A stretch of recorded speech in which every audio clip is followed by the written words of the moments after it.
Welcome back to our West Valley College Real Estate Appraisal Principles and Procedures lecture for Session 9, Week 9.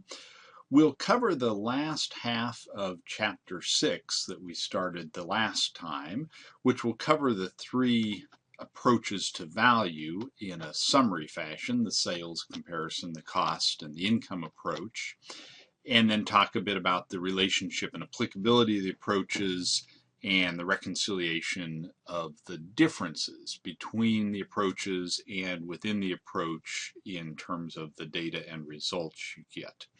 Now, one thing I'll emphasize, the slides are fairly limited in the content this week. I'll talk just a little bit about each of the approaches, show you an example that I've used in reports I've done, but you'll certainly want to read through the book, the examples in particular on pages 154 to 161 on the three approaches to value, as well as the first part of Chapter 6 that we covered last time prior to taking the quiz. Looking ahead then, we will go back to the data collection step of the appraisal process that we outlined and cover that for the next couple weeks after this as you fill out the first page of the example appraisal reports you'll be doing. And then we'll go into more depth on the sales comparison approach, because that's the one most typically used in residential appraisals. We won't spend any more time in this course on the cost and income approaches. Those we'll cover in the subsequent courses, and you'll see again in the more advanced courses you'll take on real estate appraisal if that's the direction you're going. And then finally, again, just kind of looking ahead, in the last 2 weeks of the course, we'll cover the chapter 15 in the book on actually writing the appraisal report, the different forms of the appraisal report, and putting together the example reports you'll be submitting as the final project for the course. So let's go ahead and talk about the sales comparison approach. It's sometimes called the market data approach because that's certainly what it relies on: data from the market, sales of properties, information provided by the seller and buyer. Now, the key point I'll make as we look at the examples here is that as you first do this, the adjustments can be counterintuitive. And by that I mean a better or a superior comparable sale will get a negative adjustment, and an inferior comparable sale will get a positive adjustment. The idea is you are bringing that comparable sale in line with the subject property that you're looking at. So if it's a better property that's sold, you'll deduct what made it better and the market value or market impact of those features that are better. You'll deduct those to bring that down in line with your subject. And then for the sales that were inferior or lacking in some feature that your subject has, you'll add a dollar amount that reflects the market impact of that to bring the value up to what your subject property is like. Now, if you remember back on the various principles we talked about, the one that's most applicable in the sales comparison approach is the principle of substitution.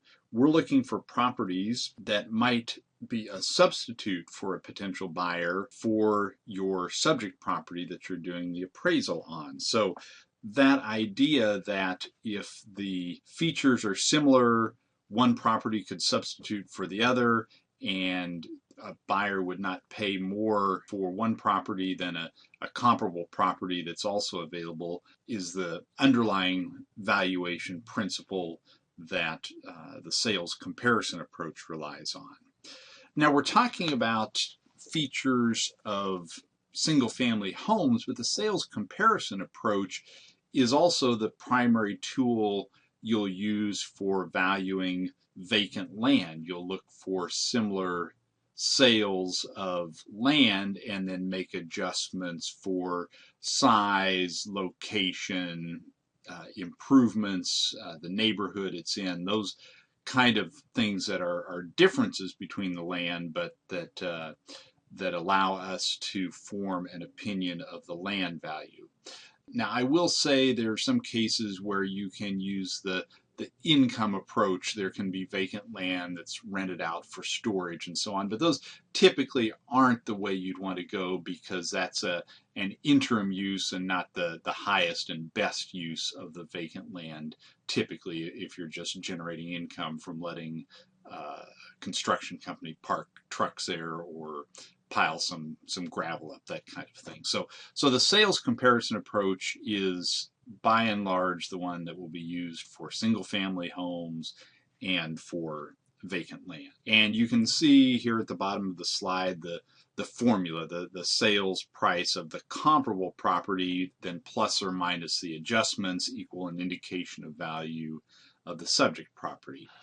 And the key to remember here is you always make the adjustments to the comparables, only to the comparables. You never adjust your value of the subject because of the differences. So the differences get adjusted on the comparables. And now let's look at an example on the next slide. This is an excerpt from the example report from the the Total 2011 software that I put in our file last week. And it's fairly small print, but hopefully looking on the screen you can either zoom in, or if you downloaded the PDF you can enlarge on those lines. I did slice out a portion of the middle of the report. This is page 2 of the typical appraisal form, and you can see across the top that on the left side you've got your subject property and each of the features you'll look at, and then you've got columns for comparable 1, 2, and 3, and about halfway down the page, circled there in green, you can see the gross living area. Typically there will be some variation unless you find a model match between your homes and in terms of the square footage, and so you can see there's adjustments here. The subject property is 2,600 square feet, comparable 1 is 2,700 feet. It's bigger. I'm rounding the numbers here, and so they subtract $1,500 to bring that value in line with your subject. Comparable 2 is smaller at 2,500 feet, and so $1,400 is added to make it comparable. And then down towards the bottom of the page, this additional feature of sprinklers. The subject has it, comparables 1 and 3 have it. Comparable 2 does not have it, it's missing it, it's inferior, and so we add $1,000 to bring that value up and say if it had sprinklers the value would have been $1,000 more. And so you can see that for a given property there can be several adjustments, and there's a net and a gross. The net adjustment, obviously the positives and negatives cancel themselves out and net out. But the gross adjustments are also important here too, that even if you had a very big positive adjustment and a very big negative adjustment where your net adjustment was 0, you might say that that creates more uncertainty for that value, because you're trying to make an estimate of what would the market reaction be for this feature. The $1,000 for sprinklers, you'd want to look at a number of sales and try to eliminate everything except the sprinklers and say, okay, on average it was $1,000 premium. And the same way with the square footage adjustments, you'll want to derive those adjustments, those numbers, from actual sales in the market area that you're doing the appraisal for. So you can see the layout of how the sales comparison approach is applied there. So now let's move on to the next of the 3 approaches, the cost approach. And here again you see the formula. You start with the cost of the improvements that we're going to add in the site value at the end. We start with what's the cost today of the improvements. So if a home was built 30 years ago, you say, if I was building it today and I wanted to reproduce it, the exact same 30-year-old style of faucets and 30-year-old style of cabinets and electrical and everything else. In some cases you want to do that, but typically it's replacement cost. You're saying, what would it cost to replace it today with similar types and quality of material, but with today's models of these kind of things. So typically you'll start then with the replacement cost, and then you'll subtract out depreciation. So as it mentions in the book, and you'll get into in more detail in later courses, depreciation can come from the aging, the wear and tear, or lack of maintenance on the improvements, or it can come from external factors. And the example I'll show you here, I used depreciation that came from external factors. So you start with what would it cost to make it new, subtract out the depreciation that's happened so that you have a depreciated cost of the improvements, the building typically, and then you add the site value, what's the land value worth, and all together then that's the property value. So let's look at the example I've got here on from a report I did. This isn't the entire summary of the cost approach. It kind of starts in the middle. Soft costs, and I'll just highlight a couple things here, that's beyond the cost for the materials and the laborers. There's contingency funds that if someone is building the property, they'd say, well, we're going to need a buffer here in case the estimates are off, or something doesn't go as planned, or the cost of an item goes up. There's entrepreneurial profit, which means somebody is going to be putting in the money initially, coordinating the general contractors and the contractors, taking care of buying the land and running the operation, and so that's a figure that's added in as well. Those are soft costs. And you see in my example, I've got a number over there on the right side of $1,300,000 is my estimate of total hard, which means the actual physical costs, the materials and labor, plus those soft costs. And then the next section is depreciation. This was a report I was doing for a proposed development. So I was saying if we built the building today, it would be brand new, so there's no physical depreciation of the building or site improvements. But I've got a line there at the bottom, external obsolescence. This was done a few years back in a market area where prices were very depressed and properties sold for less than their replacement costs. That was the reality. So a brand new building, if this was to be constructed, wouldn't sell for the actual cost of putting it on the ground and buying the ground underneath it. There were other competitive properties that were almost new, for example. And so anyway, my study there came up with 20% as a typical depreciation because of the current market conditions. Now, that's a thing that may go away over time, but as of that date, it was estimated at 20%. And so I took that off, and so then that came to $1,060,000, and then I'd studied the market for typical sites that were about an acre. As you can see there, $17 a square foot, and came up with that number, added that to the depreciated cost of the improvements, and my estimated value with the cost approach there was $1,800,000 and $820,000. So again, this is an example of the cost approach in practice. So now the third of the three approaches is the income capitalization approach, and this is the most math intensive of the approaches. You've got the formula that I mentioned in the math section back in chapter 2, V equal I over R, the value equal to income divided by the capitalization rate. The formula below just has it switched on opposite sides of the equal sign. The income divided by the cap rate equals the property value. There's three versions of it there. Using algebra, you manipulate the variables and you get I equal R times V, or R equal I over V. And you can see the formula written out there at the bottom. I've highlighted the words that the abbreviations come from. The net operating income divided by the return rate or the capitalization rate equals the property value. And again, in the book, you can see this discussed in a little more detail, depending on how you look at the problem, what you have or what you're not sure of. You'll use one of those three variations of the formula, but the model is the same and it's applied in the same way to the comparable sales as to the subject. And so now let's look at an example here from a report I did.